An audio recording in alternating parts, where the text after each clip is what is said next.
Okay, so heredity and evolution. सबसे पहले ये हमारा बायोलॉजी का लास्ट चैप्टर है। सो एटलीस्ट जो स्टार्टिंग से चैप्टर है, चैप्टर के नाम सबको याद होंगे आई होप सो। कौन सा था पहला chapter? Life processes. Okay, second control and coordination. वो तो फिजिक्स में हम गिनेंगे। Okay, but yes that is physics and biology mix जैसा चैप्टर है। So control and coordination, then reproduction and then heredity and evolution. तो हेरिडिटी ही है हमारा, इवोल्यूशन रिड्यूस्ड हो गया है। ओके, ये सारे वर्ड्स है जो एक्चुअली सारे वर्ड्स तुम्हारी बुक में गिवन भी नहीं है। Okay, but not exam point of view, but जब भी पर्टिकुलरली हेरिडिटी की बात आए तो वहां पे तुम्हें ये वर्ड सुनने को मिलेंगे। ओके, तो take it as informative. Okay, concept हमारा थोड़ा नीचे से स्टार्ट हो रहा है, बट इंफॉर्मेटिव तो थोड़ा बहुत मैं फटाफट मीनिंग ही है सारे वो बता देता हूँ। Genetics, branch of biology which deals with the heredity and variation. तो एक पूरी की पूरी ब्रांच है जिसको हम क्या बोलते हैं? Genetics. Okay, heredity, transfer of trait, और से ट्रेट मतलब कैरेक्टरिस्टिक्स, तो transfer of trait from one generation to next generation, उसी को हम हेरिडिटी बोलेंगे, जो हमारे चैप्टर का नाम है। मतलब के पेरेंट्स के अंदर जो कैरेक्टरिस्टिक्स है वो उनके ऑफस्प्रिंग मतलब चाइल्ड के अंदर आ जाए, तो वो प्रोसेस जो है उसी को हम क्या बोलते हैं? हेरिडिटी। ओके, नॉट नेसेसरी सिर्फ अच्छी कैरेक्टरिस्टिक्स आए। कैरेक्टरिस्टिक्स मतलब कैरेक्टरिस्टिक्स, सब कुछ आ सकता है, डिजीज भी आ सकता है। ओके, डिजीज भी आ सकता है, ब्लड प्रेशर, शुगर और बड़े बड़े डिजीज होते हैं वो भी आ सकते हैं। ओके, मतलब कैरेक्टरिस्टिक ट्रेट जो है वो ट्रांसफर हो जाए। क्रोमोसोम्स, तो पर्टिकुलरली ये तो तुम्हें 9th से पता होना चाहिए। क्रोमोसोम्स का लोकेशन कहाँ होता है? पहले होता है सेल, फिर सेल के अंदर क्या होता है? साइटोप्लाज्म। साइटोप्लाज्म के फिर अंदर न्यूक्लियस। न्यूक्लियस तो लाओ पहले, न्यूक्लियस, फिर न्यूक्लियस के अंदर माइक्रो ऑर्गेनल्स होते हैं। यस, फिर उसमें न्यूक्लियस में ही होते हैं क्रोमोसोम्स। हाँ, मतलब क्रोम फाइबर्स। यस, उतना डिटेल ले जाओ, वेरी गुड। तो क्रोम फाइबर्स, फिर दैट स्ट्रेट लाइक स्ट्रक्चर। तो क्रोमोसोम्स, और क्रोमोसोम्स के अंदर क्या होते हैं? डीएनए। ओके, ये लोकेशन तो याद है। So chromosomes, they are thread like structures present in the nucleus of cell which helps in the transfer of trait. मतलब ये क्रोमोसोम ही हेल्प करेंगे, एक्चुअल में हेल्प कर रहे हैं डीएनए। ओके, बट डीएनए होता है किसमें? क्रोमोसोम में। जीन, तो functional segment of the DNA present on the chromosome. मतलब क्रोमोसोम के अंदर डीएनए होते हैं और डीएनए के अंदर जो होते हैं उसको हम बोलते हैं जीन। ओके, वो फंक्शनल सेगमेंट है। सब सारे जगह, सब जगह पे सेम नहीं होंगे। ओके, सपोज रिप्रोडक्शन की बात कर रहे हैं तो वहां का जो डीएनए है, वहां के जो जीन है वो अलग कैरेक्टरिस्टिक्स वाले हैं। और सपोज मेरे हाइट के लिए बढ़ने वाला जो ग्रोथ है, जो एंजाइम है, ओके, उसके लिए जो डीएनए नेसेसरी है, उसमें जो जीन है वो अलग फंक्शन है उसका, तो फंक्शन के अकॉर्डिंगली होता है। Then allele. Okay, so allele different forms of the same gene. Okay, so क्या है? डिफरेंट फॉर्म्स है ऑफ द सेम जीन, मतलब एक ही टाइप का जीन है लेकिन उसके अलग अलग फॉर्म्स है, तब हम ये वर्ड यूज करते हैं। Then monohybrid cross, the cross in which one pair of contrasting trait is taken into consideration, that is known as monohybrid cross, and the ratio is 3:1 we obtain in the monohybrid cross is called the monohybrid ratio. ये पूरा का पूरा word book में use नहीं है लेकिन concept use है। Okay, ये जो हमारे पीछे F1 जनरेशन, F2 जनरेशन है, ओके, तो उसमें हम ये वर्ड पढ़ेंगे, लेकिन पूरी बुक में ये वर्ड यूज नहीं किया गया है। लेकिन जो हम करेंगे उसको क्या बोलेंगे हम? मोनोहाइब्रिड। मोनोहाइब्रिड क्रॉस मतलब क्या? दो जीन है सपोज, उसमें से जो एक जीन है, एक, वो बहुत ज्यादा पावरफुल है, ऐसा समझो, बहुत ज्यादा पावरफुल है। मतलब कि मेरे अंदर दोनों ट्रेट है, एक है टॉलनेस वाला और एक है से क्या बोलेंगे उसको, शॉर्ट हो उसको क्या बोलते हैं? ड्वार्फ। Yes, dwarf. तो एक है टॉलनेस और एक है ड्वार्फ का। ओके, अब सपोज मेरे चाइल्ड की हाइट कैसे होगी? ड्वार्फ होगी या टॉल होगी? दैट डिपेंड्स कि मेरे अंदर कौन सा पावरफुल ट्रेट है। मतलब जीन दोनों ही है, ड्वार्फ के भी है और टॉल के भी है, लेकिन जो पावरफुल होगा वो मेरे चाइल्ड के अंदर आएगा।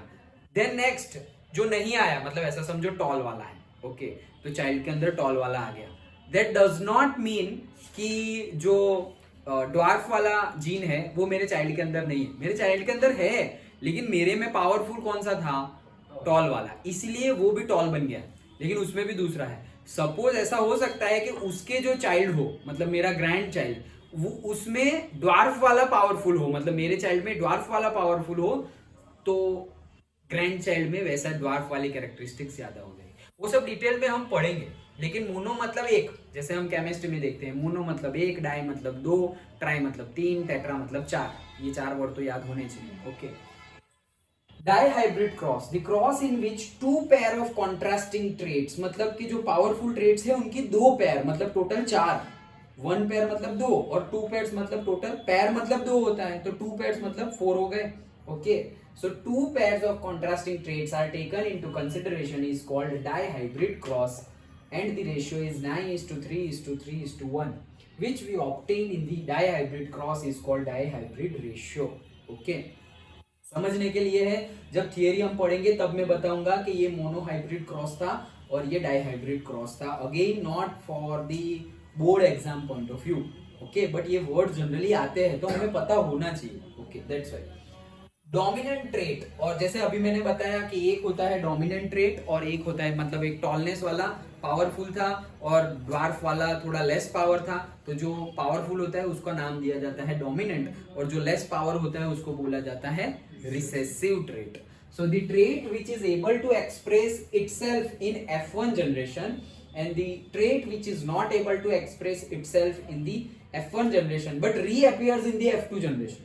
अभी मैंने जो एग्जांपल दिया था, ग्रैंड चाइल्ड में शायद ड्वार्फ वाला आ सकता है, तो मतलब वो तो F2 हो गया। F2 मतलब एक generation I that is F1, उसमें से दूसरी आई तो F2, फिर और एक आएगी तो F3, लाइक दैट। ओके, हम डिटेल में समझेंगे, ये तो सिर्फ ग्लॉसरी है, हम मीनिंग समझ रहे हैं। Okay, then homozygous similar type of gene, heterozygous different type of gene, dominant gene the gene which is able to express itself both homozygous and heterozygous condition, मतलब dominant है, मतलब वो अपने आप को ही condition change कर सकता है, that also we are going to see। recessive gene the gene which is able to express itself only in homozygous condition, not in heterozygous condition। Inheritance from the previous generation provides both a common body design and a subtle changes in for the next generation। मतलब दो चीजें आती हैं क्या, एक तो common body design आएगी child में, और दूसरा आएगा जो डिफरेंट है, मतलब एक तो आएगा कॉमन बॉडी, वो सपोज सिमिलर होगी पेरेंट से, मतलब पेरेंट से ऑफस्प्रिंग आ रही है, मतलब बच्चा जो हुआ वो बच्चे में दो टाइप की कैरेक्टरिस्टिक्स होगी, एक जो सिमिलर टू द पेरेंट्स होगी, पेरेंट्स के सिमिलर, और दूसरा पेरेंट्स से डिफरेंट, क्योंकि दोनों होगी। हमने पहले के चैप्टर में पढ़ लिया है क्या, वेरिएशन आता है, क्यों, क्योंकि एग्जैक्ट डीएनए कॉपी नहीं होता है। ओके, तो एक आएगा जो सिमिलर है और दूसरा आएगा जो वेरिएंट वाला है, मतलब डिफरेंट है। तो वही चीज है, depending on the nature of the variation different individuals would have different kinds of advantage. तो वेरिएशन जिसमें ज्यादा कम होगा उसके अकॉर्डिंगली उनके एडवांटेज भी होंगे। Genotype, genetic constitution of an organism is called genotype, and phenotype, that is physical appearance of an organism is called phenotype। मतलब कि अगर जीन में कुछ बहुत डीपली बात है तो उसको जीनोटाइप बोलेंगे, और सिर्फ फिजिकल अपीयरेंस, दिखने में कोई सिमिलर है ऐसा है, मतलब ऐसा बोलते हैं ना कि यार तेरे जीन तो तेरी मम्मी से मिल रहा है, दैट मीन्स वो इनसाइड वाली जो डीप कैरेक्टरिस्टिक्स है उसकी बात कर रहे हैं।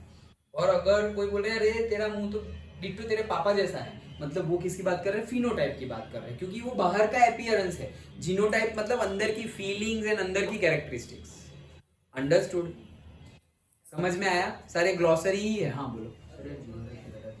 जीनोटाइप फिनोटाइप मतलब ऐसा समझो कि जीनोटाइप मतलब जो बाहर से दिख रहा है वो, और फिनोटाइप मतलब अंदर की कैरेक्टरिस्टिक्स, मतलब कि मेरा चाइल्ड है और फिर तुम बोलो सर ये छोटे चिराग सर तो आपके जैसे ही दिख रहे हैं ओके, तो तुम क्या बोलोगे कि सर आपके जैसे ही दिख रहे हैं, मतलब क्या, वो जीनोटाइप हो गया। लेकिन मैं बोलूँ अरे सिर्फ दिख मेरे जैसा रहा है, वैसे बिहेवियर तो मैडम जैसे है ऐसे, तो वो बात हो गई फिनोटाइप की। मैंने उल्टा बोला, अच्छा हाँ मैंने उल्टा बोल दिया। फिजिकल अपीयरेंस और फिनोटाइप, वैसे पीपी याद रखो। ओके, पीपी याद रखो, तो मैं तुम बोलोगे कि सर आपके जैसा ही दिख रहा है, दैट इज फिनोटाइप। बट मैं ऐसा बोलूं कि बिहेवियर तो मैडम जैसा है, तो फिर वो हो जाएगा जीनोटाइप। ओके, पीपी याद रखो, physical appearance that is phenotype. Understood? समझ में आ गया? ओके चलो, तो यहां से हमारा चैप्टर स्टार्ट होता है। पहले ये सुविचार पढ़ लो। If you don't sacrifice for what you want, अगर तुम सेक्रीफाइस नहीं करोगे जो तुम्हें चाहिए उसके लिए, then what you want becomes the sacrifice. जो चाहिए वही चला जाएगा। सपोज तुम्हें कुछ चाहिए, 90% चाहिए, ओके, तो दैट इज यू वांट, तो वो 90% चाहिए, उसके लिए तुम्हें सेक्रीफाइसेस देने पड़ेंगे।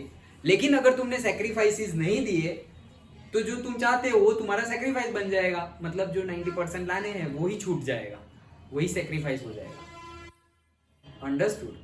वो ये सारे सुविचार्स है ना, डिपेंड करता है तुम कितने सीरियसली लेते हो। ओके, नहीं तो सुविचार तो सबके लिए एक ही है। ओके, गुड एफर्मेशन वाले अच्छे अच्छे कोट्स हो, मोटिवेशनल कोट्स हो, वो तो सबके लिए एक होते हैं। मोटिवेशन सेरेमनी के भी कुछ बात कर रहे थे ना तुम, एक मोटिवेशनल स्पीकर आता है तो वो पूरे के पूरे थिएटर में और पूरे के पूरे हॉल में देता है speech. Okay, hundreds and thousands of people बैठे होते हैं, तो क्या 1000 से 1000 मोटिवेट हो जाते हैं? कितने 50% से ज्यादा। ओ मजा आ गई, मजा आ गई, मजा आ गई, मजा करने आए थे तुम। ओके, जो एक्चुअल था अंदर 50% से ज्यादा का तो यही हाल हो गया। बाकी जो 50 है उसमें 30% ऐसे होंगे जो एटलीस्ट स्टार्ट कर देंगे, लेकिन थोड़े टाइम के बाद थोड़े वीक हो जाएंगे वापस, उनको अब फिर से कुछ मोटिवेशन चाहिए। और वो जो 20% होते हैं वो थोड़े बहुत ऐसे डीप लेने वाले होते हैं कि यार क्या बात है यार, और फिर वो जाके 20 साल 20 ईयर बाद सक्सेसफुल हो जाएंगे ना, तो वो ऐसी बात करेंगे। स्कूल में मैंने एक मोटिवेशनल सेमिनार अटेंड किया था, तब से मेरी लाइफ चेंज हो गई। या फिर मैं 10th में एक जगह पे मार्गदर्शक में ट्यूशन क्लास जाता था, तब से मेरी लाइफ चेंज हो गई। ओके, सो वैसा तो मतलब क्या, उतना डीपली तुमने लिया।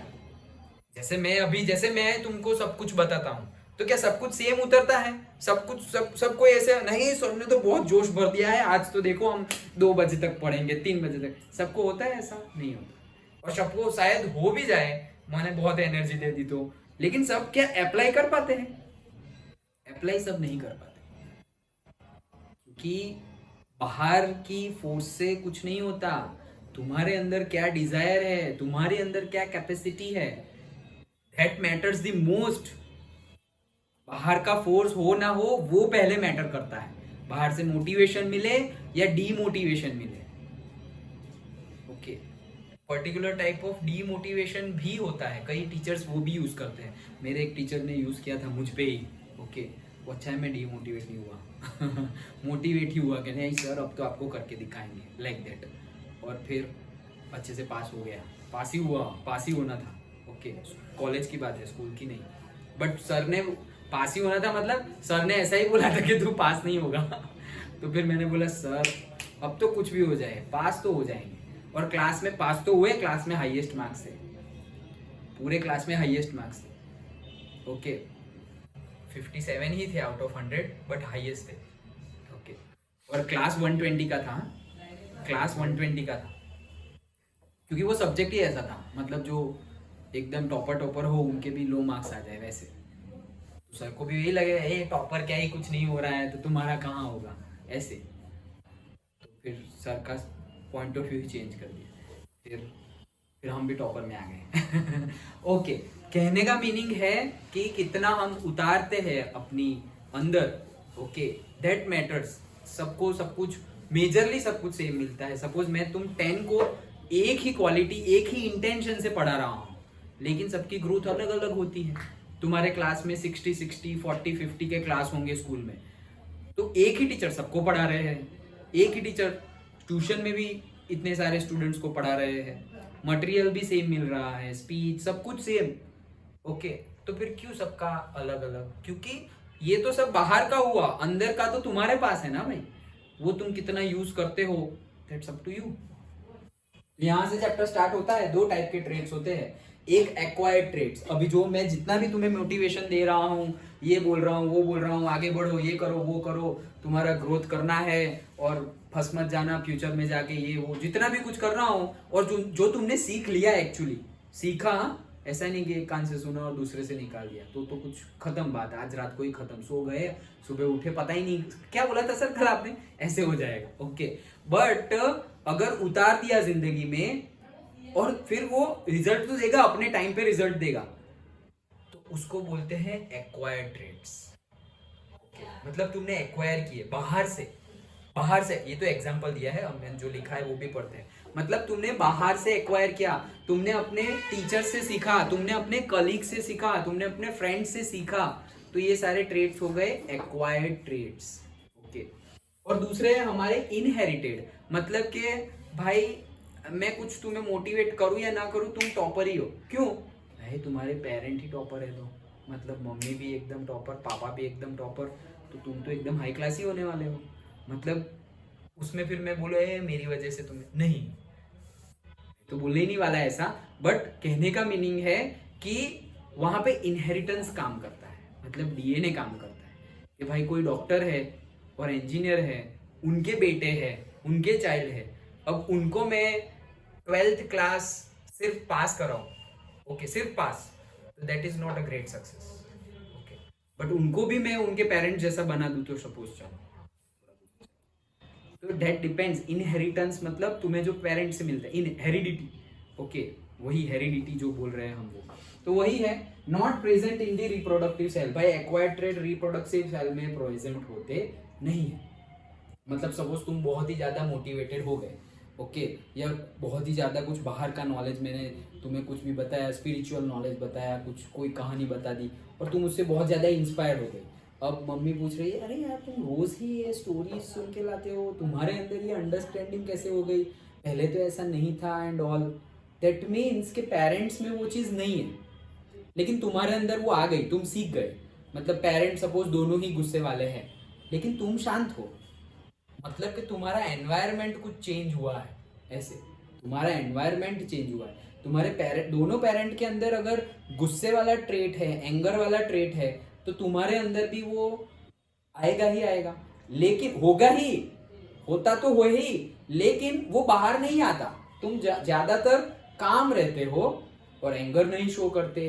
दैट मीन्स के इनहेरिटेंस से ज्यादा तुम्हारे ऊपर इफेक्ट कौन कर रहा है? एक्वायर्ड। कि तुम्हारा एनवायरनमेंट ऐसा है, तुम उन लोगों के साथ रह रहे हो, वो कोई भी हो सकते हैं, टीचर से लेकर के फ्रेंड्स, कलीग्स, वही होंगे ना स्टूडेंट की लाइफ में, तो कौन होंगे? ओके, फ्रेंड्स होंगे और टीचर्स होंगे, और कौन होंगे? ओके, तो वैसे एनवायरनमेंट में रह रहे हो कि जो कैरेक्टरिस्टिक्स पेरेंट्स में नहीं है वो भी तुम्हारे अंदर आ गई, तो वो एक्वायर्ड है।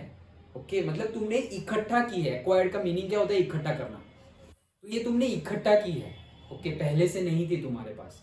जो पहले से थी, मतलब भाई पेरेंट्स एकदम शांत है और तुम दोनों पेरेंट्स, और तुम भी एकदम शांत हो गए, तो ये तुम्हारे पास पहले से ही थी, मतलब इनहेरिटेड ट्रेट था, वो पहले से ही थी, बाहर से कुछ फर्क पड़ा नहीं। अब बहुत ज्यादा बाहर ऐसे पूरा महाभारत चल रहा है, लेकिन तुम कृष्ण जी बने हुए हो, हंस रहे हो, दैट मीन्स इनहेरिटेंस है वो। समझ में आया? समझ में आया? बाहर महाभारत चल रहा है, लेकिन तुम हंस रहे हो, शांत हो, तो इफेक्ट नहीं कर रहा है। इफेक्ट करता तो फिर कृष्ण जी भी गुस्से में हो जाते ना, वैसे। अंडरस्टूड? तो ये रिप्रोडक्टिव सेल में प्रेजेंट नहीं होता और इनहेरिटेंस वाला प्रेजेंट होता है। We acquire it from the surroundings, हम सराउंडिंग्स में से एक्वायर करते हैं, इकट्ठा करते हैं, और ये तो हमें पेरेंट्स में से मिलता है। अब इसके एग्जांपल तो मैंने ऑलरेडी तुम्हें एग्जांपल से ही पूरा कंसेप्ट समझाया है। So trait of speaking English, okay, तो ये एक्वायर्ड है, obviously acquired है, whatever English I am speaking, so that is acquired trait. Why? Because my mother and my father are only 10th pass, so how can I speak in English in this much fluency? Acquired traits. कहाँ से acquired किए? College में से acquired किया, universities, different लोगों से बातचीत करके, okay, speaking with the people whose native language is not as same as mine, okay, और से क्लासेस ज्वाइन किए, खुद अंडरस्टैंडिंग की, अच्छा ऐसे बोलना है ऐसे बोलना है, अरे ग्रामर गलत हो जाए कोई फर्क नहीं पड़ता, ओके, कंसेप्ट्स ग्रामेटिक फर्क नहीं पड़ता, मतलब इट्स नॉट कि वी डोंट केयर, बट बोलने के टाइम पे डोंट केयर। हाँ तुम्हारी एग्जाम है, मार्क्स लिखने हैं, तो वहां पे केयर, ईमेल लिखना है तो वहां पे ध्यान देना पड़ेगा भाई, नहीं तो वो ईमेल पढ़ के ही बोल देगा ये इंग्लिश तो लिखा है लेकिन ज्यादा कुछ पढ़ा लिखा लग नहीं रहा है, ऐसा बोल देगा, ऐसा सोच लेगा वो ईमेल पढ़ के ही, जो तुम्हारा ईमेल पढ़ेगा वो। तो कहाँ मैटर करता है कहाँ मैटर नहीं करता सब कुछ, तो ये हो गए क्या, acquired traits, okay. Colour of skin तो वो इनहेरिटेड है, ओके, अंडरस्टूड, इतना समझ में आ गया, पहले तो सब ग्लॉसरी था, ये एक छोटा सा समझ में आ गया, 2 मार्क्स में पूछा जा सकता है, what is the difference between acquired traits and inherited traits.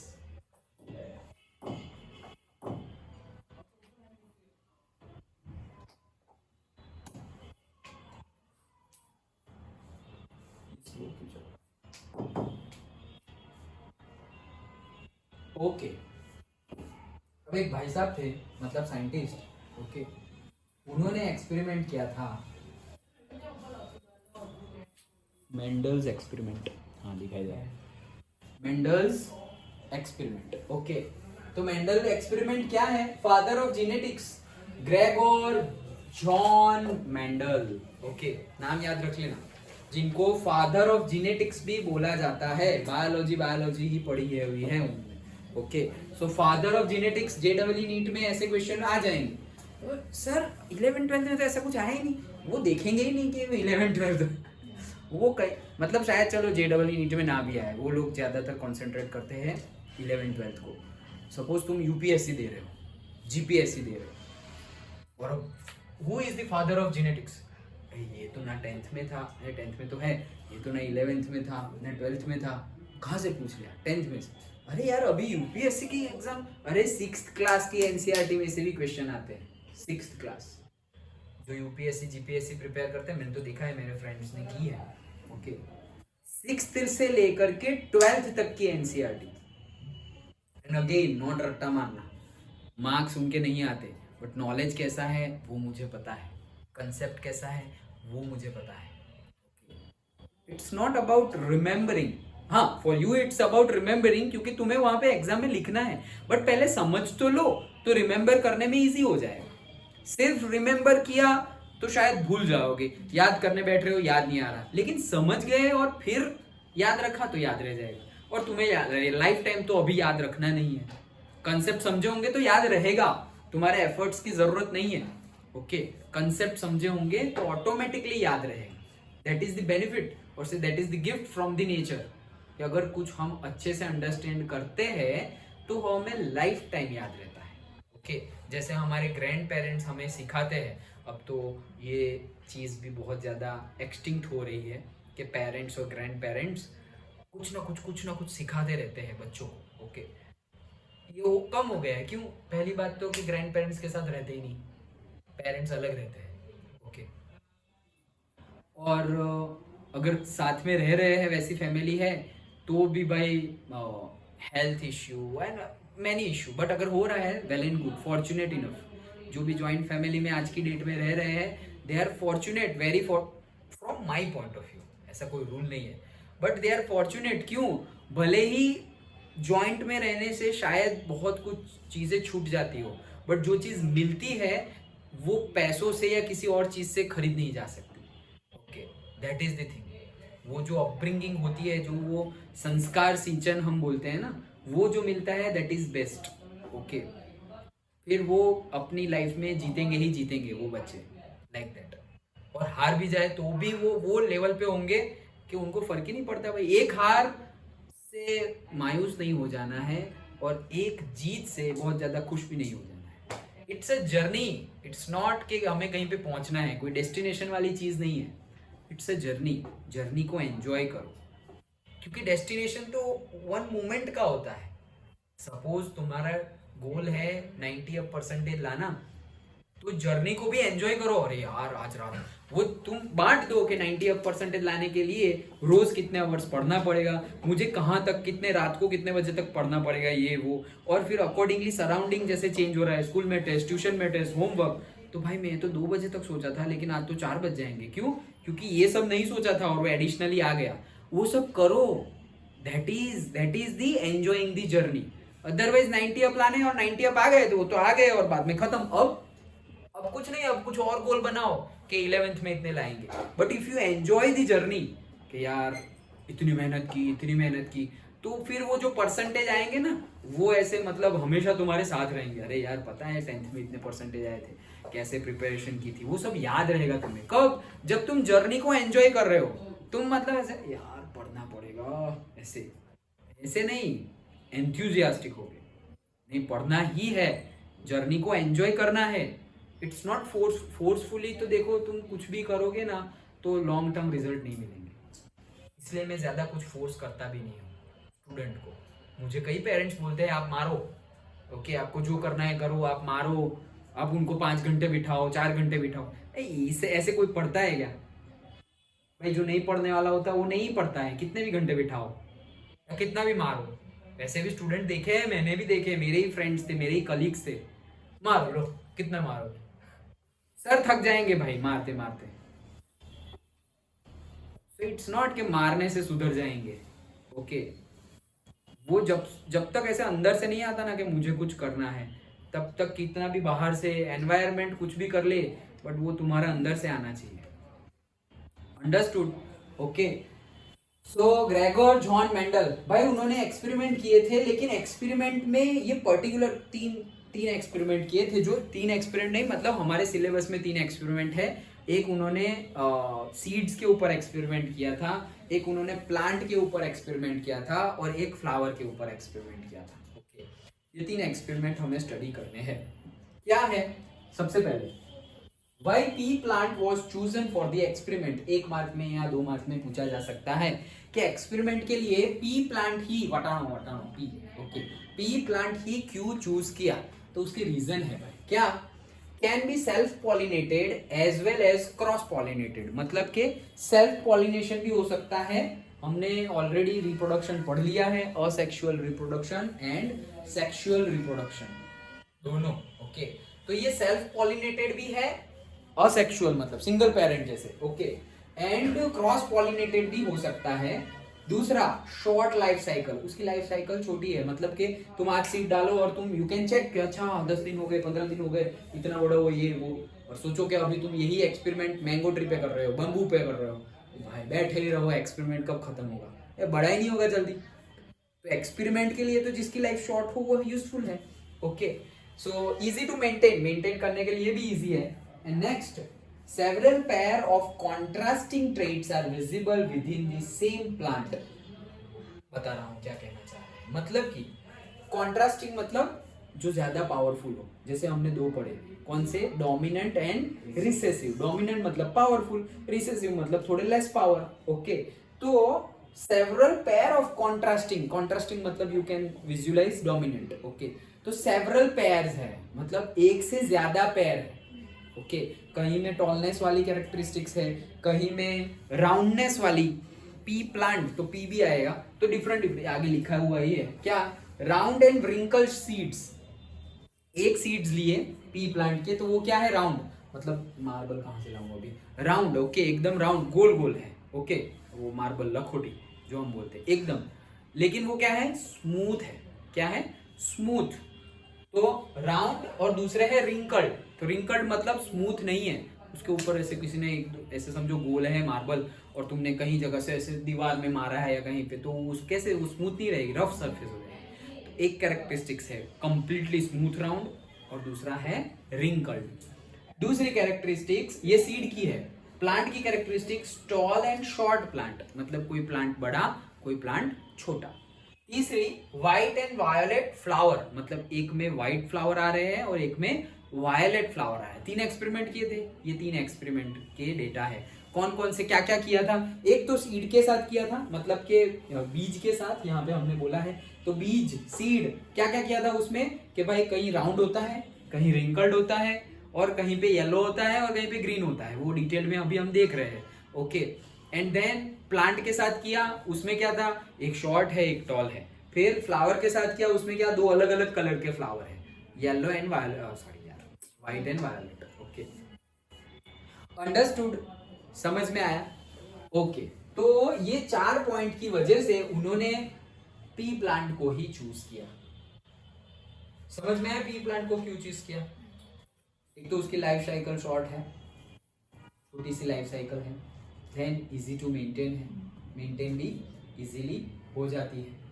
Then ये जो हमने सेल्फ पॉलिनेटेड और क्रॉस पॉलिनेटेड दोनों हो सकता है वो, और जो लास्ट में हमने देखा कि एक से ज्यादा कॉन्ट्रास्टिंग पेयर होती है, एक से ज्यादा, एक ही पेयर नहीं है, मतलब कितनी सारी पेयर हो सकती है, एक से ज्यादा है, that is the benefit. Okay, so that is the 4 point, those are the 4 points. अब स्टार्ट करते हैं उनके एक्सपेरिमेंट। ओके, पहले हम ले रहे हैं प्लांट वाला एक्सपेरिमेंट। कौन सा एक्सपेरिमेंट? प्लांट वाला। तुम्हारी बुक खोल के रखना, उसमें भी फिगर गिवन है, यहाँ पर भी सेम ही है। चलो पहले यहाँ समझ लो। ट्रेट में भी डोमिनेंट और रिसेसिव, ऑब्वियसली कैरेक्टरिस्टिक्स डोमिनेंट होगी या तो क्या होगी, रिसेसिव होगी। देखो समझ में ना आए तो पूछना भाई, सिर्फ सुनते मत रहना, समझ में ना आए कुछ भी तो पूछना। When Mendel cross pollinated toll P plants with the short P plant, तो मतलब दो अलग अलग, एक बड़े बड़े टॉल थे हाइट में और एक शॉर्ट थे, मतलब ऐसा समझो कि कोई ये चेयर जितना था और कोई ये मोबाइल स्टैंड जितना था। ओके, एक इतना प्लांट और एक इतना प्लांट, डन।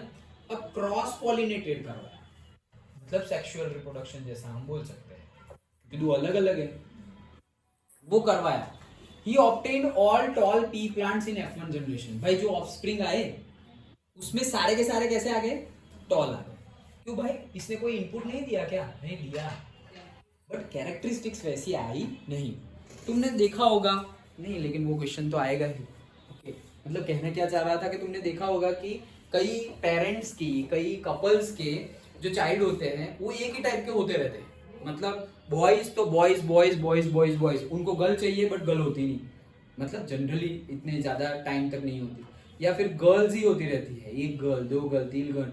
अब वो सोच रहे हैं कि शायद एक लड़का हो जाए ऐसे, बट कंटिन्यूअसली जब हो रहा है ओके रिप्रोडक्शन एक्टिविटी, तो उसके बाद प्रेगनेंसी के बाद जो बर्थ होता है वो किसका होता है, सपोज गर्ल का ही होता है। क्यों, ऐसा क्यों, वो भी हम पढ़ने वाले हैं ये चैप्टर में, लास्ट में लास्ट में पढ़ने वाले हैं। हाँ, इन F2 generation he observe that the trait of short height was also present. तो जैसे अभी हमने बात की थी ग्लॉसरी में, ओके, क्या कि जो पहला F1 जनरेशन है उसमें सारे के सारे टॉल आ गए, और जो F2 जनरेशन है उसमें शॉर्ट वाला भी आया, टॉल भी आया और शॉर्ट भी आया। देखते हैं अभी फिगर थ्रू अच्छे से समझ में आएगा। Both tall and short plants were obtained in the ratio of 3:1। मतलब कौन से रेशियो में ऑब्टेन किए गए, 3:1। मतलब टॉल आए हैं तो चारों के चारों टॉल आए तो फिर कोई रेशियो ही नहीं है, लेकिन थोड़े टॉल आए और थोड़े शॉर्ट आए तो मतलब 3 टॉल आए होंगे तब जाके एक शॉर्ट आया होगा। Okay, Mendel concluded that trait of short height was also present in F1 generation but unable to express itself। मतलब मेंडल ने क्या कंक्लूड किया कि भाई, अब समझो अच्छे से,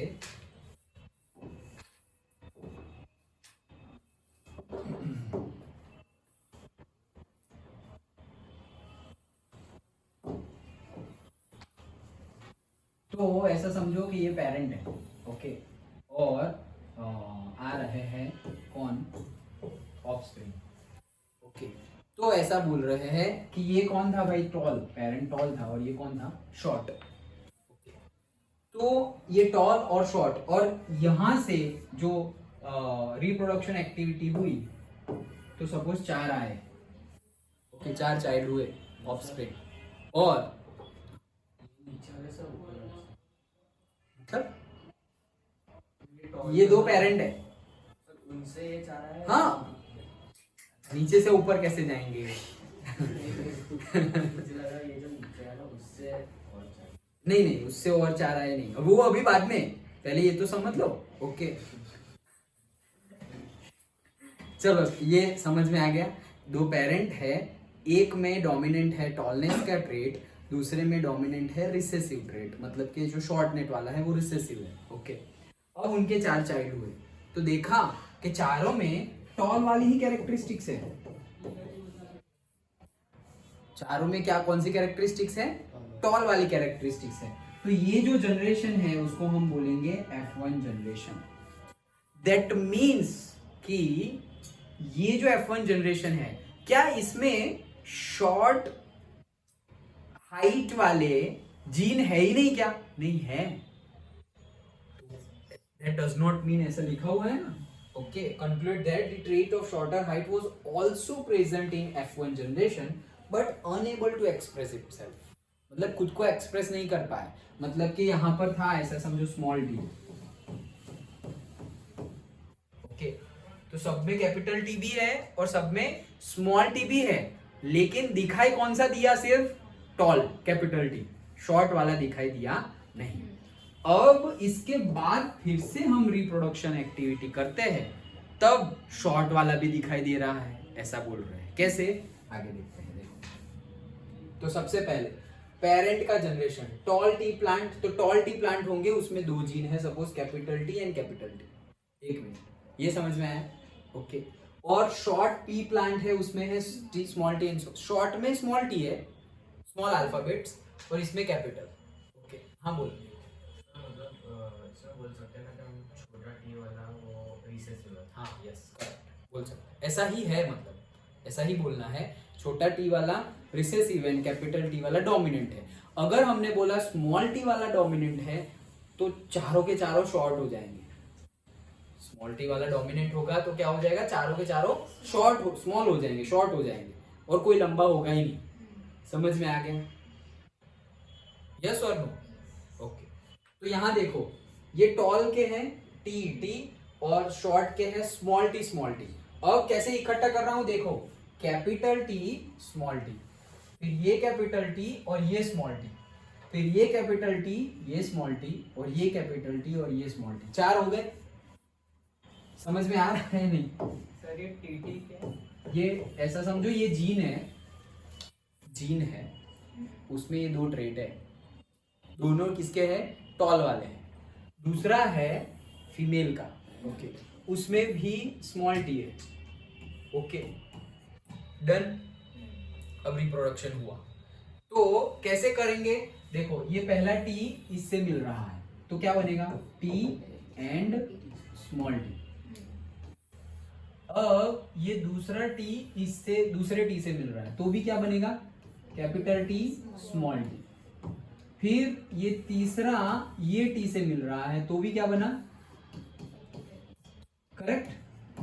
और ये अब लास्ट वाले से मिल रहा है, तो लास्ट वाला बन रहा है टी एंड डन। ये 4 बने।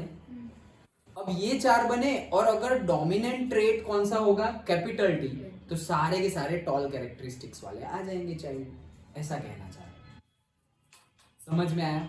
अब ये चाइल्ड के अंदर, ये पेरेंट थे, पेरेंट के अंदर ये जीन में 2 कैरेक्टरिस्टिक्स थी। अब ये चाइल्ड है सपोज। अब देखो, ये पेरेंट से कैसे डिफरेंट है, पता चला?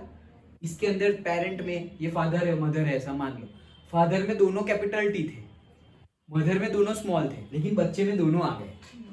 भले ही बच्चा दिख रहा है फादर जैसे टॉल, लेकिन मदर की कैरेक्टरिस्टिक्स नहीं है, ऐसा नहीं बोल सकते। है लेकिन दिख नहीं रही है। तो ऐसा हो सकता है, नॉट नेसेसरी, हो सकता है इसके जब बच्चे होंगे तो उसमें उसकी दादी की कैरेक्टरिस्टिक्स आ जाएगी, जो थी शॉर्ट। समझ में आया? हाँ बोलो। तो सर वो जो सबसे फर्स्ट वाले डबल टी थे, जो फादर थे, तो उन्होंने उनकी मम्मी की कैरेक्टरिस्टिक्स नहीं की ना। ये देखो, टी टी टी टी, वो नहीं उसके ऊपर ये, हाँ ये तो चाइल्ड है, हाँ ये पेरेंट है। हाँ, तो वही पेरेंट ने उनकी मम्मी से कैरेक्टरिस्टिक कैरी। उनकी मम्मी से मतलब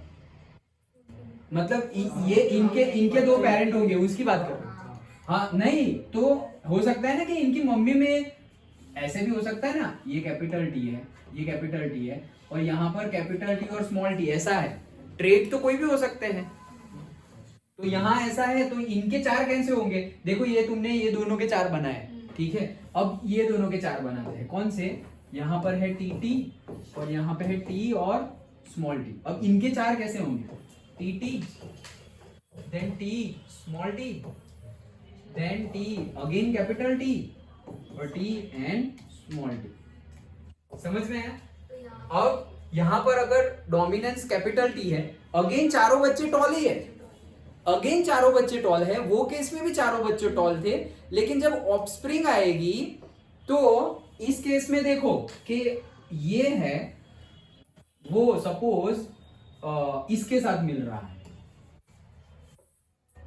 ऐसा समझो कि जो मेल है, अब शादी हो गई ऐसा समझो, तो एक लड़का है वो ये रहा, और लड़की के अंदर जो जीन है वो ये है। अब उनके चाइल्ड होंगे तो वो तो सारे capital T capital T capital T है। तो मतलब ग्रैंड पेरेंट में इसका जो ग्रैंड पेरेंट आया, ग्रैंड चाइल्ड आया, उसमें भी उसकी ही कैरेक्टरिस्टिक्स है, मदर की तो आई ही नहीं। समझ में आया? लेकिन अगर ये मेल है लेकिन फीमेल में सपोज ये कैरेक्टरिस्टिक्स आई, तो उनके जो 4 बच्चे होंगे उनमें शायद ऐसा हो सकता है कि शॉर्ट भी आए। उनमें भी ये 2 होंगे तो शॉर्ट आएंगे ही नहीं, अभी तो हमने देखा था। ओके, तो शॉर्ट कब आएंगे? जब दोनों ही स्मॉल टी हो, मतलब कि इन दोनों, मेल का जीन ऐसा है और फीमेल का जीन भी ऐसा है। तो अब कैसे होगा? देखो कैपिटल टी, यहां भी capital T, then capital T small T, then small T capital T and small T small T. तो ये 3 तो लंबे है लेकिन ये छोटू है। समझ में आया? पक्का? ओके, तो वही यही चीज अब हमें यही देखनी है। ये था हमारा पेरेंट का जीन, टॉलनेस वाला, ये शॉर्ट वाला। अब 4 होंगे तो ये 4 देखो, capital T small T capital T small T capital T small T capital T small T, all plants tall, सारे के सारे क्या आएंगे? Tall. Genotype T T, T T क्यों? क्योंकि सारे के सारे जीन सेम ही है, टी टी, इसीलिए टी टी। डन। अब सेकंड की बात करें। अब तुमने क्या लिया? एक टीटी लिया, मतलब ये एक टीटी, और दूसरा जो है वो भी एक टीटी वाला है। अब उनका अगर फिर से करवाए F2 जनरेशन, तो क्या बन रहे हैं? देखो जो अभी हमने बनाया वो capital T capital T capital T small T capital T, ये रहा, एंड स्मॉल टी ये रहा। तो 75%, मतलब ये देखो इसमें कैपिटल, हमारा डोमिनेंट कौन सा है? Capital T. ये हमने एज्यूम किया है, स्मॉल टी भी डोमिनेंट हो सकता है, ये तो समझने के लिए है कि कैपिटल टी डोमिनेंट है। तो यहां पर अगर कैपिटल टी डोमिनेंट है तो 3 तो टॉल ही होने वाले हैं, लेकिन ये जो लास्ट वाला है उसमें कैपिटल टी है ही नहीं, तो वो क्या हो जाएगा? शॉर्ट हो जाएगा।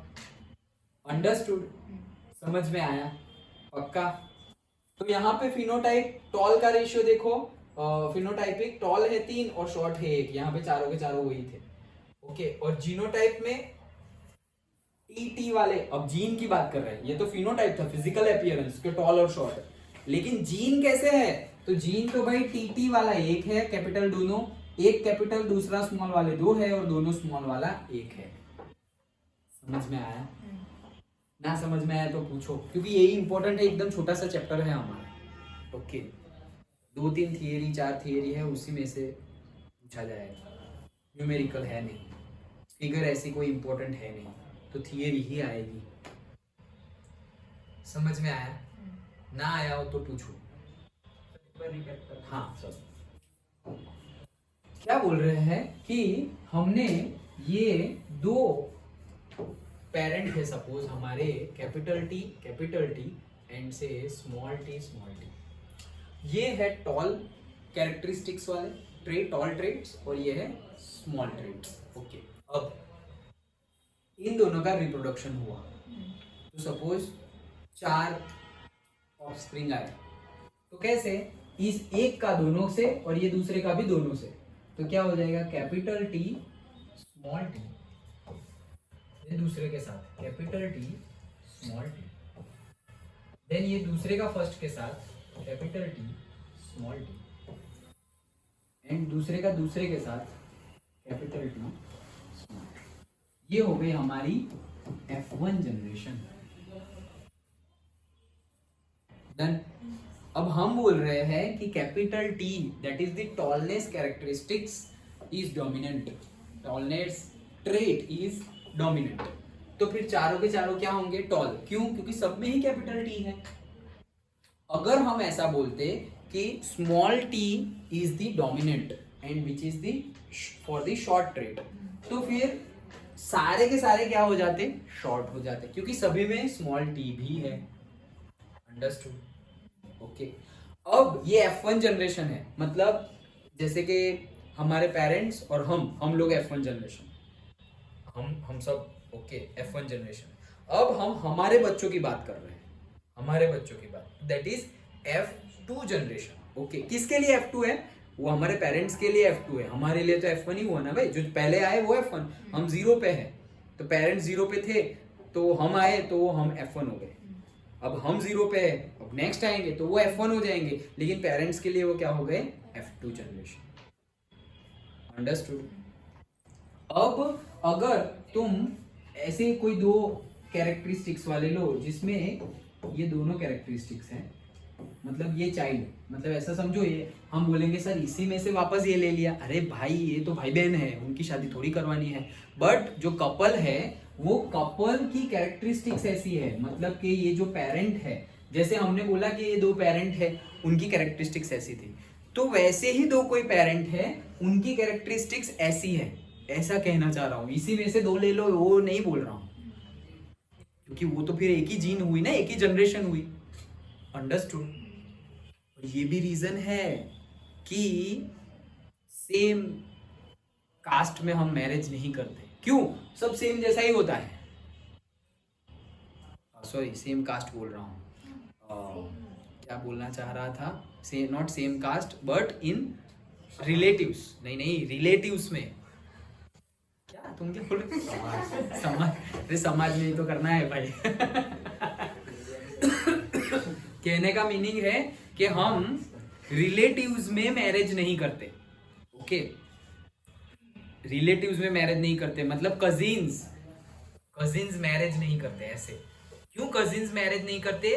क्योंकि अगर ऊपर देखा जाए, मतलब ग्रैंड पेरेंट्स, उनके ग्रैंड पेरेंट्स, सपोज अभी ग्रैंड पेरेंट्स सारे सेम, अभी के जनरेशन सेम ना हो गया भाई, ये तो यहाँ पले बड़े हैं, यहाँ पड़े बड़े हैं, ये दिखने में ऐसे है, उनका बिहेवियर ऐसा है। अभी के जनरेशन में सब कुछ अलग हो सकता है, लेकिन if you go higher and higher, then एक स्टेज ऐसा आएगा जहां पे सारे सेम है, सारे ही सेम है। मतलब कि सपोज मान लो कोई कजिन है, ओके, एक मेल है, फीमेल है, वो लोग कजिन सिस्टर, ब्रदर सिस्टर है, ओके, कोई भी कजिन सिस्टर हो, पेरेंटल और पेरेंटल मतलब से फादर की साइड से भी हो सकते हैं और मदर की साइड से भी हो सकते हैं, कहीं से भी हो।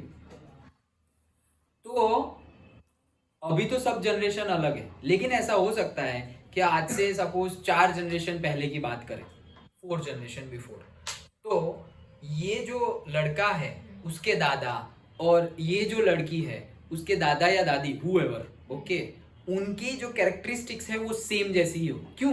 एक ही जनरेशन से आ रहे हैं ना भाई। तो 4th लो या फिर 10th जनरेशन लो, ऊपर जाके 10th जनरेशन, तो ऐसा हो सकता है कि उनकी कैरेक्टरिस्टिक्स क्या हो गई? सेम हो गई।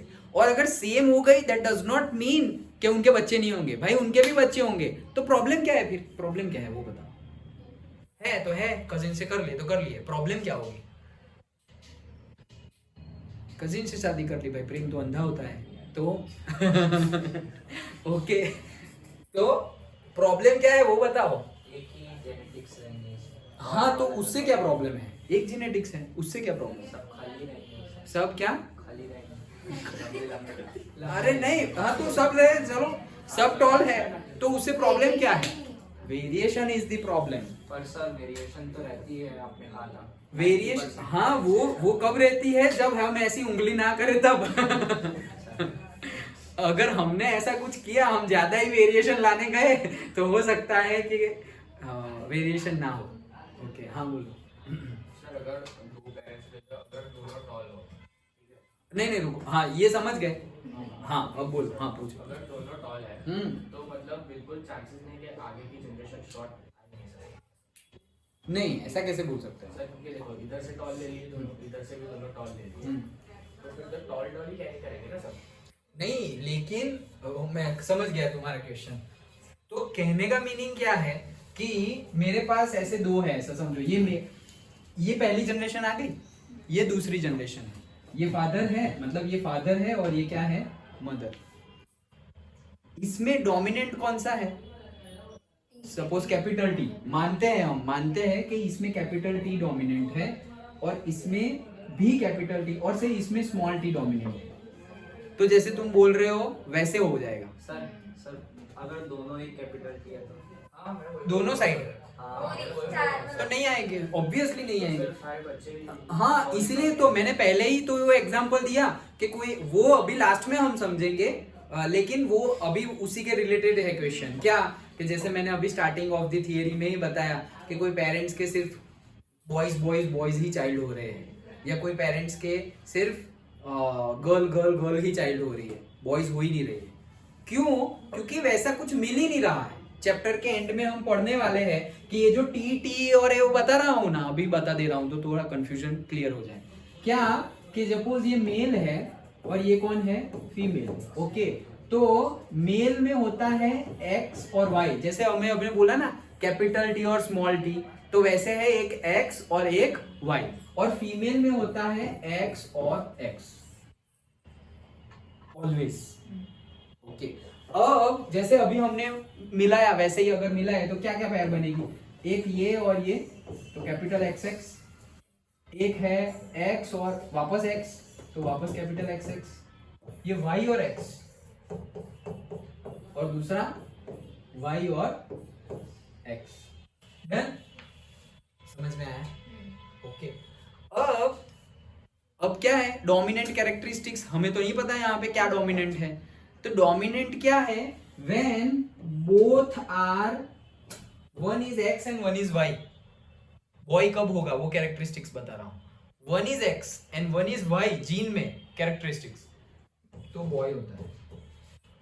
डोमिनेंट का तो रोल नहीं है ना। डोमिनेंट मतलब यहाँ पे वही डोमिनेंट है कि कौन इकट्ठा हो रहा है। ओके, क्योंकि वहां पर तो हम कैरेक्टरिस्टिक्स की बात कर रहे थे, यहाँ तो हम जेंडर की बात कर रहे हैं, तो कोई ना कोई जेंडर तो आएगा ही आएगा। ओके, सो एक्स और वाई हो तो बॉय आएगा, और एक्स और एक्स हो तो क्या आएगा, गर्ल आएगी। पर सर इसका लंबा और छोटे होने से अरे कोई मतलब नहीं, अभी दूसरे पढ़ रहे हैं हम, ये दूसरा है। हाँ, सो ये एक्स और वाई हो तो बॉय आएगा, और एक्स और एक्स हो तो क्या आएगा, गर्ल आएगा।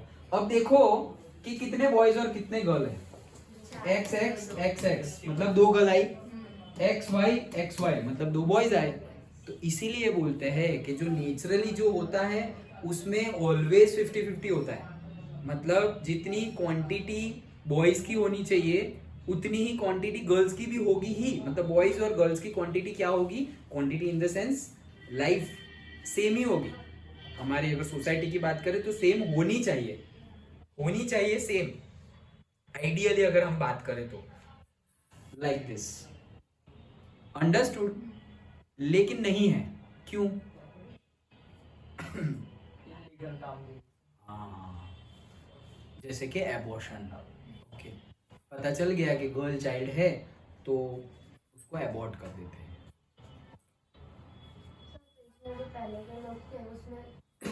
वो उसमें तो जिंदा होने के मतलब डिलीवरी होने के बाद भी मार देते थे, लेकिन तुम्हारा क्वेश्चन अलग है। हाँ बोलो। तो पहले लोग ऐसा कहते थे ना कि वुमन, ऐसा कहते हैं कि वुमन बुरी है क्योंकि girl. Yes, that I was about to tell in this chapter, in this concept only, कि पहले के टाइम पे भी और आज के टाइम पे भी। ओके, जो ये पढ़े नहीं है या जिनको वो अपना 10th याद नहीं है, तो वो ऐसा बोल देंगे, अरे यार कैसी है, एक बेटा नहीं दे पा रही है, ऐसे लाइक दैट। मतलब कंटिन्यूअसली अगर बेटी ही हो रही है मतलब गर्ल ही हो रही है, तो ऐसे उसको मतलब एब्यूजिव वर्ड यूज करते हैं पर्टिकुलर वो गर्ल के लिए, कि एक बेटा भी हमें नहीं दे पा रही है।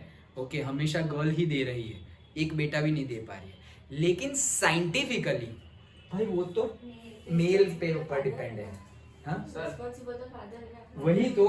वही, बट उनको नहीं पता होता उनको नहीं पता होता कि जो ऐसा बोल रहे हैं उनको नहीं पता होता कि ऐसा है। मतलब फादर रिस्पॉन्सिबल है, फादर के जीन रिस्पॉन्सिबल है। मतलब जो हमने रिप्रोडक्शन सिस्टम पढ़ा, तो जो स्पर्म्स निकलते हैं, तो स्पर्म में ऐसा समझो कि 1 लाख स्पर्म्स निकले, तो वहां पे से तो एग आ गया भाई, ओके, फीमेल में से फेलोपियन ट्यूब में है वहां पर बीच में। अब सपोज 1 लाख स्पर्म निकले, तो 1 लाख में से 50,000 होते हैं एक्स और 50,000 होते हैं वाई। अब कौन सा जाके वहां पे एग को फ्यूज कर देगा, वो किसी के हाथ में नहीं है। मतलब कोई रिस्पॉन्सिबिलिटी वैसे देखा जाए तो कोई रिस्पॉन्सिबल नहीं है, क्योंकि फादर के हाथ में भी नहीं है कि कौन सा फ्यूज होगा, ओके, वो तो फादर के हाथ में भी नहीं है। बट फादर मतलब 0.01% तो रिस्पॉन्सिबल है, मदर तो उतना भी नहीं है। मदर तो 0.01% भी रिस्पॉन्सिबल नहीं है, क्योंकि वहां पर तो दोनों एक्स ही है भाई, ओके। लेकिन फादर भी रिस्पॉन्सिबल नहीं है, क्योंकि फादर के हाथ में नहीं है कि कौन सा स्पर्म वो एग को फ्यूज करेगा, ओके। वो तो किसी को नहीं पता, किसी को नहीं पता, ओके। अगेन यहाँ पे हमारे स्क्रिप्चर्स काम करते हैं। हमारे स्क्रिप्चर्स में बताया गया है, इसको बोलते हैं गर्भ संस्कार। 16 संस्कार होते हैं, पहले बात की थी, ओके। तो 16 में से एक संस्कार है गर्भ संस्कार। गर्भ संस्कार से पहले कौन सा संस्कार होता है? कौन सा संस्कार होता है? कौन सा संस्कार? हाँ लग्न संस्कार की बात कर रहा हूँ, ओके। सो गर्भ संस्कार से पहले लग्न संस्कार होता है, और सबसे लास्ट वाला कौन सा होता है? अंतिम संस्कार होता है, ओके। और जब सबसे पहला कौन सा होता है? Very good, okay. सो वो 6 दिन पे होता है, 6th डे वैसे नामकरण संस्कार करते हैं, लाइक दैट। सो वैसे 16 संस्कार है। अभी ये सब चीजें इतनी ज्यादा इंपॉर्टेंट है, इतनी ज्यादा कि उसके सामने हम मेंडल और अल्बर्ट आइंस्टाइन वो सब कोई भी उसकी वैल्यू नहीं है, लेकिन हमें वही सब पता है और ये सब हमें पता नहीं है, ओके। बट उसकी बहुत ज़्यादा वैल्यू। तो कहने का मीनिंग है, अभी चलो चैप्टर टॉपिक पे आते हैं कि हमारे स्क्रिप्चर्स में ये भी बताया गया है कि पर्टिकुलर डेज होते हैं, राइट। पूरे मंथ में कितने टाइप के, मतलब ऐसे पहले तो हम बोलते हैं कि सुद पक्ष, कृष्ण पक्ष, 15 डेज, फोर्टनाइट जिसे हम बोलते हैं, 15 डेज, 2 एकादशी होती है, ओके। तो कैलेंडर के हिसाब से जैसे हम बोलते हैं कि भाई टाइड इन हुआ, टाइड आउट हुआ, तो वो इफेक्ट करता है। क्यों? क्योंकि सन हमारे अर्थ के अराउंड में जो रिवॉल्विंग, जो रोटेट कर रहा है, ओके, उसके अकॉर्डिंगली जैसे हमारे वो भी होते हैं, क्या एक्लिप्स होते हैं, सोलर एक्लिप्स, लूनर एक्लिप्स। तो नहीं बोलते कि भाई सोलर एक्लिप्स है, प्रेग्नेंट वुमेन को बाहर नहीं निकलना चाहिए। अरे मंदिर के दरवाजे भी बंद हो जाते हैं, तुमने अगर ऑब्जर्व किया हो तो। Even temples are closed, okay. Particularly पानी भी, जो सब कुछ जानते हैं वो लोग तो बहुत ज्यादा कॉशियस होते हैं, लेकिन हम कुछ नहीं होता, कुछ नहीं होता। भाई कुछ नहीं तो वो स्मोकिंग करने से और अल्कोहल पीने से भी तुरंत तो थोड़ी मरोगे तुम, वो तो लॉन्ग टर्म में पता चलेगा कि क्या होता है, ओके। डायरेक्टली थोड़ी कुछ नहीं होता। अभी मैं ऐसे भी प्लांट हम एक्सपेरिमेंट कर रहे हैं, अभी मैंने मैंगो का प्लांट मतलब सीड डाल दिया था और मैं बोल रहा हूँ अरे 2 महीने हो गए कुछ नहीं होता। भाई 2 महीने में कुछ नहीं होता सही में उसको लॉन्ग टर्म चाहिए, ओके, बट होगा जरूर, ओके। सो वैसे ही है, तो कहने का मीनिंग है हमारे स्क्रिप्चर्स में इसके भी सॉल्यूशंस है, इसके भी, ओके। कि कंटिन्यूअस बॉय हो रही है गर्ल, तो particular day of the month, particular time of the day पे रिप्रोडक्शन एक्टिविटी, मेटिंग एक्टिविटी की जाए, और वो टाइम पे अगर फ्यूजन हो जाए एग और स्पर्म का, तो उसके अकॉर्डिंगली चाइल्ड होता है, मतलब जेंडर होता है, उसके अकॉर्डिंगली मेल, उसके अकॉर्डिंगली फीमेल। मतलब कि यू कैन चेंज। हम ऐसे ही रिप्रोडक्शन एक्टिविटी ऐसे ही हो रही है, मैटिंग एक्टिविटी किसको पता हो तो ना, ऐसे ही हो रहा है, पता भी नहीं है कि भाई कैसे मतलब चाइल्ड हो गया, like that, okay. Reproduction activity कब हुई थी, मैटिंग एक्टिविटी कब हुई थी और चाइल्ड हो गया, इतने अनकॉन्शियस लिविंग कर रहे हैं हम, ओके। बट एक्चुअली कॉन्शियसली और ये नॉलेज के साथ किया जाए, so we can have the child gender whatever you want, और चाइल्ड की कैपेसिटी और कैरेक्टरिस्टिक्स भी वी कैन, इसी को बोलते हैं ना गर्भ संस्कार के। मतलब तुम डिसाइड कर सकते हो, तुम पूरा का पूरा चाइल्ड को डिजाइन कर सकते हो कि तुम्हें कैसा चाइल्ड चाहिए, उतना डिटेल्ड है हमारा स्क्रिप्चर। लेकिन हम जो डॉक्टर को पूछने जाते हैं कि कंटिन्यूअसली ऐसा हो रहा है, वो डॉक्टर ने तो स्क्रिप्चर्स पढ़े नहीं है, उसने तो भाई ये सब पढ़ा है ना, तो उसको पास आंसर होता नहीं है। बट यस किया जा, अरे भाई एनिमल डिसाइड कर सकता है कि उसको मेल बनना है। हम पढ़ेंगे चैप्टर में स्नेल, स्नेल देखा है ना, शंख, शंख धीरे धीरे चलता है, जिंदा स्नेल देखा है कभी? ओके, तो वो जो स्नेल होता है वो खुद डिसाइड करता है उसको मेल बनना है या फीमेल। पता था तुम्हें? खुद डिसाइड करता है आफ्टर द बर्थ कि उसको पूरी जिंदगी मेल रहना है या फीमेल। जस्ट इमेजिन, खुद डिसाइड करता है। अगर गॉड ने एक एनिमल को ये कैरेक्टरिस्टिक्स, ये पावर दे दिया है, तो गॉड ने हमें ये पावर नहीं दिया होगा? दिया है, पता नहीं है। जैसे छोटे बच्चे को दे तो बड़े बच्चे के पास वो कैरेक्टरिस्टिक नहीं होगी, होगी ही ना भाई। तो भाई एनिमल्स तो हमसे लोअर कैटेगरी में आ रहे हैं, हम तो उनसे अपर कैटेगरी में है, तो हमारे पास भी है ये पावर, लेकिन हमें पता नहीं है। मगरमच्छ होते हैं, स्नेक्स होते हैं, उनका एनवायरनमेंट के अकॉर्डिंगली जेंडर डिसाइड होता है। एनवायरनमेंट के अकॉर्डिंगली मतलब टेम्परेचर, बहुत ज्यादा ठंडा टेम्परेचर तो अलग, जैसे कि एक स्नेक है, ओके, अब विंटर में उसने डिलीवरी दी स्नेक ने, तो अलग जेंडर होगा, और उसने समर में डिलीवरी दी तो अलग जेंडर होगा।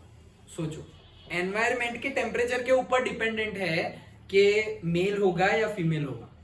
क्रोकोडाइल में भी वैसा है। बहुत डीप है, बट हमारे सिलेबस में जो है वो देखते हैं हम। तो ये समझ में आ गया पूरा? ओके सर, हाँ बोलो। जैसे तब लड़की बर्थ हो रहा है तो क्या मेल एक्सेक्स क्रोमोसोम लेके घूम रहा है? क्या क्या क्या? जैसे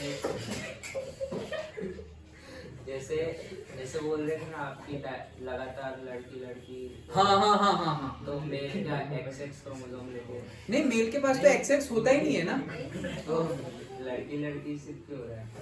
क्योंकि हर बार जो कनेक्शन हो रहा है वो एक्स एक्स ही हो रहा है, वो एक्सेस नहीं लेके घूम रहा है, वो तो एक्स वाई, लेकिन मदर के पास से एक्स आ रहा है। तो हर बार जैसे मैंने बताया कि 1 लाख स्पर्म रिलीज हो रहे हैं, तो हर बार उसका एक्स वाला ही फ्यूज कर दे रहा है, कभी वाई वाला स्पर्म फ्यूज ही नहीं कर पा रहा है। उसका मीनिंग ये है, आधे आधे है नहीं, क्वेश्चन है तो यही उसका आंसर है कि सपोज 1 लाख स्पर्म रिलीज हुए, ओके, रिप्रोडक्शन एक्टिविटी के टाइम पे, तो 50,000 थे एक्स वाले, 50,000 थे वाई वाले, तो हर बार एक्स वाला ही फ्यूज कर दे रहा है, तो एक्स एक्स में लड़की हो जाएगी। दूसरी बार अगेन एक्स वाला ही फ्यूज कर दे रहा है, कभी भी वाई ट्रेट वाला फ्यूज ही नहीं कर पा रहा है, इसलिए नहीं हो रहा है। As simple as that. Understood? Okay sir, हाँ, तो ट्विन कैसे होते हैं? That is different again. भी हमने शायद डिस्कस किया था रिप्रोडक्शन में, नहीं किया? ट्विंस वाला किया था हमने, ओके। तो दैट इज द केस, 2 तरीके से ट्विंस होते हैं, ओके। वापस हमारा जो ह्यूमन बॉडी का आएगा तब हम वापस डिस्कस करेंगे।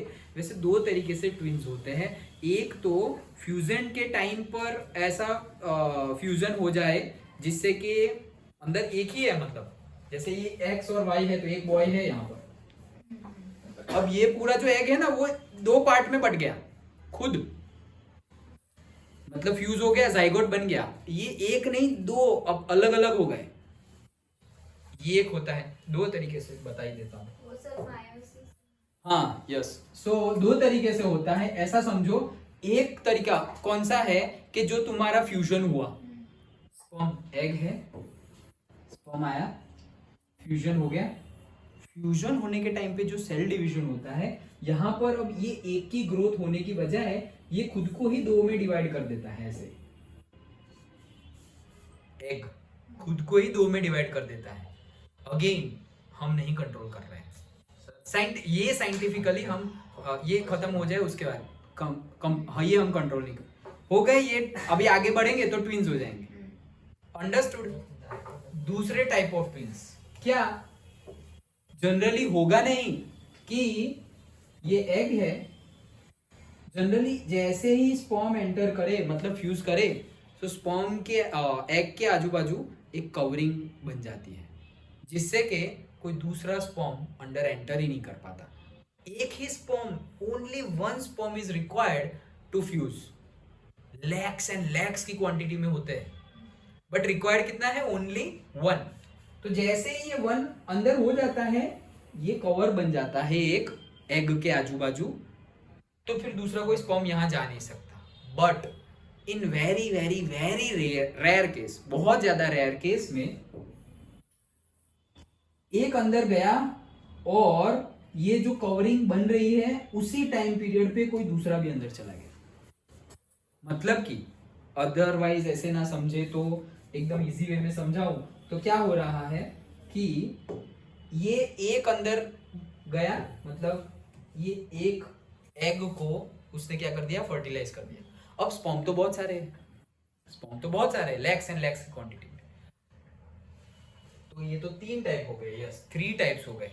कैसे? एक जो मैंने अभी बताया, ये अंदर गया, अभी ये कब होगा? मतलब 3 नहीं, एक्चुअली 2 ही होंगे। ये जो खुद को डिवाइड कर रहे हैं वो कब होंगे? जब ये दूसरा स्पर्म भी गलती से एंटर हो जाए। वेरी रेयर केस में, वेरी वेरी रेयर केस में 2 एंटर हो गए, 2 स्पर्म। वैसे एक ही स्पर्म से फ्यूज हो जाएगा, लेकिन एक गया अंदर और वेरी रेयर केस में दूसरा भी एंटर कर गया, तब जाके वो खुद को ऐसे डिवाइड कर देते हैं। ये वाला पहला केस। दूसरे वाला केस कि जनरली 1 एग रिलीज होता है इन 28 डेज, लेकिन वेरी रेयर केस में अगेन 2 एग रिलीज हुए हैं फीमेल में से और 2 स्पर्म ने 2 एग को फ्यूज कर दिया। तो that is also the twins. 2 fuse हुए, 2 फ्यूजन हो गया, that is also the twins. Identical twins होते हैं वो ये होते हैं जो एक में से ही 2 हुए हैं, मतलब दिखने में सेम है, दिखने में सेम है, सेम दिखते हैं, भले ही दोनों मेल हो या भले ही दोनों एक मेल और एक फीमेल हो। दोनों मेल भी हो सकते हैं, दोनों फीमेल भी हो सकते हैं, और एक मेल एक फीमेल भी हो सकता है, लेकिन दिखने में सेम जैसे होंगे। एंड ये जो है वो सिर्फ एक टाइम पे पैदा हुए हैं, इसलिए उनको ट्विंस बोला जाता है। वो दिखने में सेम बहुत कम होते हैं, सिर्फ एक टाइम पे पैदा होते हैं, मतलब दोनों की डिलीवरी साथ में हो जाएगी। दोनों साथ में फ्यूज हुए ना, तो दोनों साथ में ही डिलीवर हो जाएंगे, इसीलिए बोलते हैं ट्विंस। और कभी कभी तो ट्विंस में टाइम पीरियड देते हैं कि भाई ये मेरे से 3 मिनट बाद में आया था, लाइक दैट। तो एक की डिलीवरी हो गई और दूसरे की डिलीवरी भी उसी दिन वही आवर में 1+1+2 आवर में -1-2 आवर में हुई, बट थोड़े मिनट और थोड़े आवर आगे पीछे, तो उसको हम ट्विंस ही बोलते हैं। But identical twins very rare होते हैं, this case very very rare. Identical twins मतलब ऐसे ही लगे, नहीं तो कितना डीएनए वेरिएशन भी हो रहा है तो कभी सेम जैसा होगा नहीं, इसीलिए तो बोलते हैं। नहीं तो सोचो अभी तक तो कितने लोगों ने वर्ल्ड वाइड प्लास्टिक सर्जरी और वो करवाया है फॉर इलीगल केस, अभी हम वो डिस्कस नहीं कर रहे, बट प्लास्टिक सर्जरी करवा के खुद ब खुद अपने क्लोन बना रहे हैं, मतलब clone in the sense duplicate बना रहे हैं। ओके, क्यों? Because of whatever reasons they want, desires they have. But otherwise जैसे हम बोलते हैं ना कि ये एक फ्रेज है, कोई साइंटिफिक रूल नहीं है कि हमारे जैसे सेम दिखने वाले 7 लोग होते हैं पूरी की पूरी अर्थ पे। ये सेइंग है, कोई साइंटिफिक रूल नहीं है, लेकिन दिखने वाले मतलब थोड़े बहुत दिखने वाले। ओके, तो वो थोड़े बहुत दिखने वाले में ट्विंस हो सकते हैं। हाँ बोलो। ऐसे 2 में और 2 हो जाए तो किस में?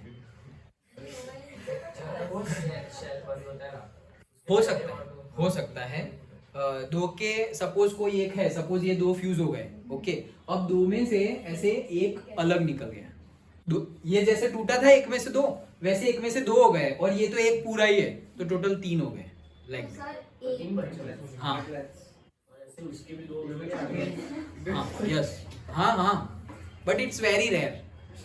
बट होता है, हुए हैं, ऐसा नहीं हुए हैं, ऑलरेडी पास्ट में हो चुका है। तो सर ये एक ही स्पर्म से है? किसको? इसको? हाँ, ये एक स्पर्म से भी अपने आप को 2 में, बट अगेन वेरी रेयर। ऐसे कौन 2 में बट जाएगा? ओके, वो आउटर कवरिंग सब में होता है। हाँ, सारे ही जैसे ही फ्यूजन हुआ आउटर कवरिंग हो गई। मतलब इट्स लाइक कि जैसे ही तुमने कुछ अंदर डाला वो बाहर ही निकल जाएगा। ऐसा समझो कि मैंने ऐसे बॉल है, एग ही है हमारा बॉल, राउंड शेप। तो जैसे ही थोड़ा ऐसे स्पर्म ऐसे टच भी हुआ एग को, तो ऑटोमेटिकली ये सब कुछ ऐसे जितनी भी ऐसे ओपन, ये सब जगह ऐसी ओपन जगह है एग में, ओके। तो ये और सारी ओपन नहीं है हाँ वापस, मतलब कोई ओपन है कोई क्लोज है, वो यहाँ आया, ये जगह नहीं मिल रही, जगह नहीं मिल रही, ऐसे ऐसे करके ऐसे करके यहाँ जगह मिली और घुस गया। और जैसे ही ये घुस गया ना, जैसे ही वो अंदर चला गया, सारी जगह बंद हो गई। पहले क्या था, कोई बंद था, कोई ओपन था, कोई ओपन था, कोई बंद था, ऐसे था। जैसे ही एक स्पर्म अंदर घुस गया, फ्यूजन हो गया, सारे की सारे वो पूरा बॉल बंद हो गया, सॉलिड हो गया। पहले सपोज बीच बीच में जगह थी, ओके, अब कोई जगह नहीं है, पूरा कवर्ड हो गया, ऐसा हो जाता है। I have the video, if I find I will share with you. अभी तो पॉसिबल है कि ये सारी चीजों का वीडियो भी आ गया है। It's not video shooting but computerised बनाया हुआ है कि ऐसे होता है। That I will show it to you. हाँ बोलो, कोई क्वेश्चन है? That's it. तो आज इतना ही रखते हैं। हाँ बोलो। जैसे वो डिवाइड हुआ, हाँ तो फिर से हो सकता है? फिर से हो सकता है, मतलब ज्वाइंट नहीं, फिर से डिवाइड हो सकता है? नहीं, एक बार डिवाइड हुआ फिर से डिवाइड नहीं हो सकता है, बट उसके जिंदा रहने के चांसेस बहुत माइन्योर है, बहुत माइन्योर। मतलब उसकी डेथ हो जाएगी। मतलब एक बार डिवीजन हो गया, ट्विंस बन गए, ओके, मतलब एक में से दो हो गए, अब शायद दो में से किसी एक का और डिवीजन हो सकता है। क्या हो तो सकता है, बट वो जनरली चांसेस वेरी रेयर है, मतलब रेयर का रेयर। वैसे ट्विंस ही रेयर है, अब उसका भी बहुत ज्यादा रेयर है कि उसके ऐसे हो, ओके, अदरवाइज नहीं हो। ये समझ में आया?